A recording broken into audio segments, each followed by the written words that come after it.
ਹੋਰ ਜੀ ਸ਼ਾਹ ਸਾਹਿਬ ਰਾਜੀ ਬਾਜੀ। ਚੋਰੀ ਦੇ ਮੁੰਡੇ ਦੇ ਕਾਰਨਾਮੇ ਚੋਰੀ ਨੂੰ ਦੱਸਦਾ ਜਾ ਕੇ। अस्सलाम वालेकुम चोर साहब। ਵਾਲੇਕਮ ਸਲਾਮ ਬਈ, ਕੀ ਹਾਲ ਆ ਮੁੰਡਿਆ, ਰਾਜੀ ਆ? हाल तो ठीक है जी, पर पिंड दी हवा ठीक नहीं हैगी। ਉਹ ਕੀ ਗੱਲ ਹੋਈ ਪੁੱਤਰਾ ਪਿੰਡ ਨੂੰ?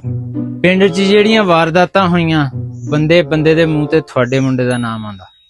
ਉਹ ਕਾਹਦੀਆਂ ਗੱਲਾਂ ਪਿੰਡ ਦੇ ਵਿੱਚ ਮੁੰਡਿਆ ਹੋਈ ਜਾਂਦੀਆਂ, ਮੈਨੂੰ ਵੀ ਕੁਝ ਦੱਸ। ਮੈਂ ਪਿੰਡ ਦੇ ਬੰਦਿਆਂ ਕੋਲੋਂ ਸੁਣਿਆ, ਬਹੁਤ ਸਾਰੇ ਲੋਕਾਂ ਕੋਲੋਂ। ਉਹਨਾਂ ਨੇ ਇਹੀ ਕਿਹਾ ਕਿ ਚੋਰੀ ਹਸ਼ਮਤ ਦਾ ਮੁੰਡਾ ਇਹਨਾਂ ਵਾਰਦਾਤਾਂ ਦੇ ਵਿੱਚ ਮੁਲਵਸ ਆ। ਬੰਦੇ ਬੰਦੇ ਦੇ ਮੂੰਹ ਤੇ ਇਹੀ ਗੱਲ ਆ।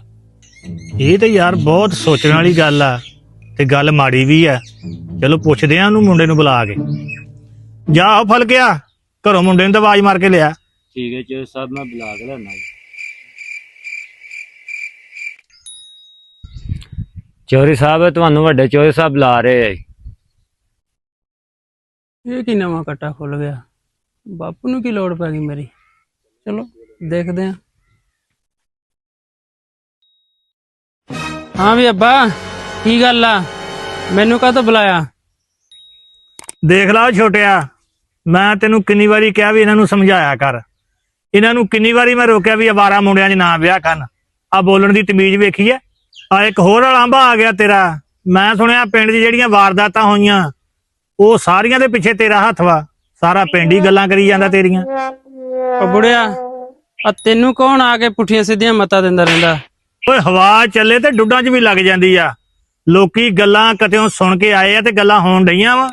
ਜੇ ਤੂੰ ਇਹ ਕੰਮ ਨਹੀਂ ਕੀਤਾ ਤੇ ਫਿਰ ਮੈਨੂੰ ਦੱਸ, ਜੇ ਕੀਤਾ ਤੇ ਤਾਂ ਵੀ ਦੱਸ। ਉਹ ਬੁੜਿਆ, ਇਹ ਲੋਕ ਐਵੇਂ ਤੈਨੂੰ ਪੁੱਠੀਆਂ ਸਿੱਧੀਆਂ ਮੱਤਾਂ ਦਿੰਦੇ ਰਹਿੰਦੇ ਆ ਕੇ। ਮੈਂ ਏਦਾਂ ਦਾ ਕੋਈ ਕੰਮ ਨਹੀਂ ਕੀਤਾ ਤੇ ਨਾ ਹੀ ਮੈਨੂੰ ਲੋੜ ਹੈ ਇਹਨਾਂ ਕੰਮਾਂ ਦੀ। ਓਏ ਐਵੇਂ ਵੀ ਛੋਟਿਆ ਲੋਕ ਗੱਲਾਂ ਕਰੀ ਜਾਂਦੇ ਰਹਿੰਦੇ ਆ। ਲੋਕ ਇੱਥੇ ਕਿਤੇ ਖਾਂਦੇ ਪੀਂਦੇ ਨੂੰ ਦੇਖ ਕੇ ਰਾਜੀ ਆ। ਐਵੇਂ ਕਿਸੇ ਨੇ ਗੱਲ ਛੱਡ ਦਿੱਤੀ ਹੋਣੀ ਆ। ਚੱਲ ਮੁੰਡਿਆ, ਜਾ ਕੇ ਖੇਲ ਮਲ ਮौज ਕਰ। अस्सलाम वालेकुम चोर साहब। ਵਾਲੇਕਮ ਸਲਾਮ। चोर साहब को पता लगा, को सू खबर आई ਤੁਹਾਨੂੰ? ਨਾਲ ਦੇ ਪਿੰਡ ਫੇਰ ਵਾਰਦਾਤ ਹੋ ਗਈ ਹੈ। ਨਾ ਬਈ, ਮੈਨੂੰ ਤਾਂ ਇਸ ਗੱਲ ਦੀ ਕੋਈ ਖਬਰ ਨਹੀਂ। ਚੋਰ ਸਾਹਿਬ ਕੋ ਖਬਰਸਾਰ ਰੱਖਿਆ ਕਰੋ। ਇਹਨਾਂ ਵਾਰਦਾਤਾਂ ਦੇ ਵਿੱਚ ਵੀ ਆਪਣੇ ਮੁੰਡੇ ਦਾ ਹੀ ਨਾਂ ਆਂਦਾ ਆ।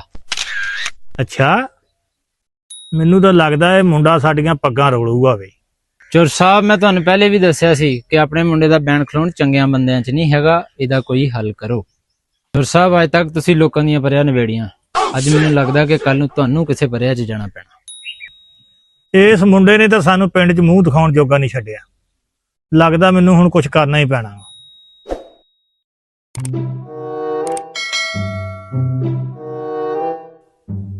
अस्सलाम वालेकुम चोर साहब। ਵਾਲੇਕਮ ਸਲਾਮ। ਚੋਰ ਸਾਹਿਬ, ਉਹ ਨਾਲ ਦੇ ਪਿੰਡ ਵਾਲੇ ਆਏ ਹੋਏ ਆ ਜਿਨ੍ਹਾਂ ਦੇ ਵਾਰਦਾਤ ਹੋਈ ਸੀ ਤੇ ਤੁਹਾਨੂੰ ਉੱਥੇ ਸਾਦੇ ਆ। ਓਏ ਜਾ ਕੇ ਉਹਨਾਂ ਬੰਦਿਆਂ ਨੂੰ ਕਹਿ ਦੇ ਵੀ ਚੌਧਰੀ ਮਰ ਗਿਆ। ਨਾ ਨਾ ਚੋਰ ਸਾਹਿਬ, ਇਹ ਕਿਹੜੀ ਗੱਲ ਕਰਤੀ ਤੁਸੀਂ? ਉਹ ਜਦੋਂ ਔਲਾਦਾਂ ਦੇ ਬੋਝ ਆਪਣੇ ਕੰਧਿਆਂ ਤੋਂ ਤਾਂ ਚੱਲ ਜਾਣ, ਜਾਂ ਔਲਾਦਾਂ ਬੰਦੇ ਨੂੰ ਪਿੰਡ 'ਚ ਰਹਿਣ ਜੋਗਾ ਨਾ ਰਹਿਣ ਦੇਣ, ਤੇ ਉੱਥੋਂ ਉਹਨਾਂ ਬੰਦਿਆਂ ਨੂੰ ਕੂਚ ਹੀ ਕਰ ਜਾਣਾ ਚਾਹੀਦਾ ਜਿਨ੍ਹਾਂ ਨੂੰ ਕੋਈ ਪੁੱਛੇ ਨਾ। ਉਹ ਇਦਾਂ ਹੀ ਮੇਰੇ ਨਾਲ ਹੋਈ ਆ ਮੁੰਡਿਆ।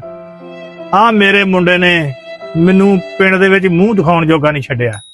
ਮੈਂ 40 ਪਿੰਡਾਂ ਦੇ ਫੈਸਲੇ ਕਰਦਾ ਸੀ।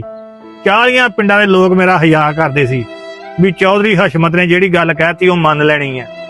ਤੇ ਅੱਜ ਮੈਂ ਇਹਨਾਂ ਪੰਚਾਇਤਾਂ ਨੂੰ ਜਾਂ ਇਹਨਾਂ ਬੰਦਿਆਂ ਨੂੰ ਮੂੰਹ ਦਿਖਾਉਣ ਜੋਗਾ ਨਹੀਂ ਰਿਹਾ। ਉਹ ਕੱਲ ਮੈਂ ਕਿਸੇ ਪਰਿਆ ਦੇ ਵਿੱਚ ਜਾ ਕੇ ਬਵਾਂ ਫੈਸਲਾ ਕਰਨ ਵਾਸਤੇ, ਉੱਥੋਂ ਇੱਕ ਬੰਦਾ ਵੀ ਉੱਠ ਕੇ ਵਿੱਚੋਂ ਕਹਿ ਦੇਵੇ ਉਹ ਚੌਧਰੀ ਤੇਰਾ ਤਾਂ ਆਪਣਾ ਪੁੱਤ ਜਿਹੜਾ ਰੱਸਾਗੀਰ ਆ, ਚੋਰੀਆਂ ਕਰਾਉਂਦਾ, ਉਹ ਮੈਂ ਉੱਥੋਂ ਉੱਠਣ ਜੋਗਾ ਰਹਿ ਜਾਊਂਗਾ? ਮੈਂ ਤੇ ਉੱਥੇ ਡੁੱਬ ਕੇ ਮਰ ਜਾਊਂਗਾ। ਇਸ ਔਲਾਦ ਨਾਲੋਂ ਤੇ ਬੰਦਾ ਬੇਔਲਾਦਾ ਚੰਗਾ। ਲੋਕ ਦੁਆਵਾਂ ਕਰ ਕਰਕੇ ਔਲਾਦਾਂ ਮੰਗਦੇ ਆ, ਪਰ ਮੈਂ ਕਹਿੰਦਾ ਏਦਾਂ ਦੀ ਔਲਾਦ ਜਿਹੜੀ ਮਾਪਿਆਂ ਦੀ ਬੇਇੱਜ਼ਤੀ ਕਰਾਵੇ, ਉਹ ਰੱਬ ਦਵੇ ਹੀ ਨਾ ਕਿਸੇ ਨੂੰ। ਲਓ ਜੀ, ਸਾਡੀ ਇਹ ਜਿਹੜੀ ਵੀਡੀਓ ਆ ਇਹਦਾ ਬਣਾਉਣ ਦਾ ਮਕਸਦ ਇਹ ਆ